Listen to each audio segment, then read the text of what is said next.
Dear students, आज हम लोग 12th क्लास के नए कंटेंट्स के बारे में बात करने के लिए आपके समक्ष आए हुए हैं। जैसे कि आपको पता है कि 12th का जो सिलेबस है अब वो चेंज हो गया है और अब आपको और हमको जो पढ़ना है वो पढ़ना है NCERT के सिलेबस के अकॉर्डिंग। इससे पहले क्या होता था कि हिंदी मीडियम की इंग्लिश अलग होती थी और इंग्लिश मीडियम की इंग्लिश अलग होती थी। पर जैसे इस साल NCERT पैटर्न का यूज़ किया जा रहा है, उसमें हिंदी मीडियम हो या इंग्लिश मीडियम हो, ये दोनों की जो इंग्लिश है उसको सिमिलर कर दिया गया है। और स्टूडेंट्स के लिए कन्फ्यूज़न वाली बात ये आ गई है कि हम कैसे समझें, क्योंकि जो हिंदी मीडियम के बच्चे हैं उनके लिए इंग्लिश टफ हो गया है, लेकिन जो इंग्लिश मीडियम के बच्चे हैं उनके लिए इंग्लिश जो बराबर जो प्रोसेस में पहले से थी वो वैसी बनी हुई है। तो मैं आपके साथ में सबसे पहले तो इंग्लिश का जो है सिलेबस 12th क्लास का उसको हम लोग डिस्कस कर लेते हैं। तो आपका जो पेपर है वो 4 सेक्शन में आएगा। Section A, section B, section C और सेक्शन डी। सेक्शन ए में जो हम आपके साथ में मिलकर डिस्कस करेंगे वो पैसेज होगा। इस कॉम्प्रिहेंशन के अंडर में हमको 20 मार्क्स के पैसेज अटेम्प्ट करना है। इसमें जो पैसेज की संख्या होगी वो 2 होगी। एक पैसेज हमको आएगा 12 मार्क्स का और जो दूसरा पैसेज आएगा वो हमको आएगा 8 मार्क्स का। इस प्रकार से आपका जो सेक्शन ए है ये आपका यहाँ से कंप्लीट होता है। इसके बाद में जो हमारा सेक्शन बी है, सेक्शन बी हमारा राइटिंग एक्टिविटीज़ पे बेस्ड होगा।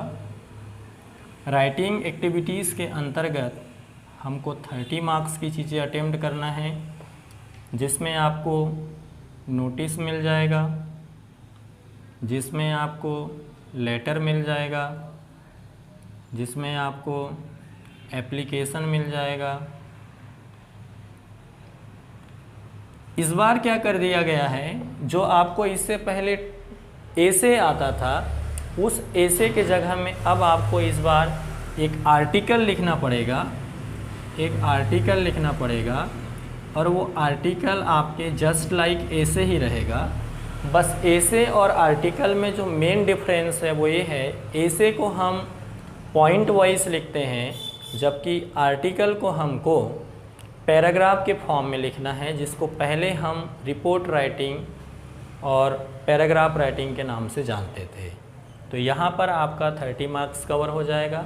अब आप देख रहे हैं 20 मार्क्स आपका यहाँ हो गया, 30 मार्क्स आपका यहाँ हो गया। जैसे कि इस बार जो अभी तक जानकारी हम लोगों को लगी है उसमें 100 मार्क्स का पेपर नहीं आ रहा है। इस बार जो आपका पेपर आ रहा है वो 80 मार्क्स का आ रहा है और 20 मार्क्स जो है आपको स्कूल के प्रोजेक्ट के माध्यम से मिलेंगे। तो अब आपके पास में बच जाता है 30 मार्क्स।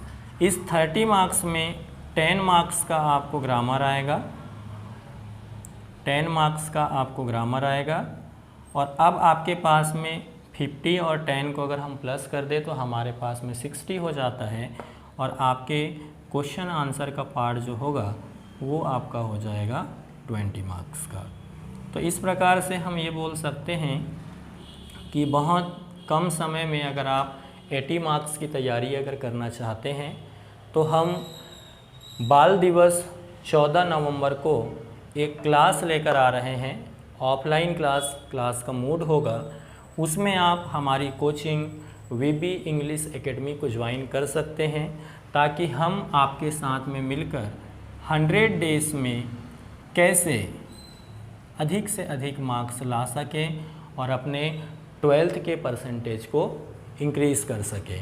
क्योंकि जनरली क्या होता है कि शुरुआत के मंथ में बच्चे फिजिक्स, केमिस्ट्री, मैथ्स, बायो में बिज़ी रहते हैं और एग्ज़ाम के 2-3 महीने में वो कोशिश करते हैं कि हिंदी और इंग्लिश में अच्छे से अच्छे मार्क्स गेन कर सकें।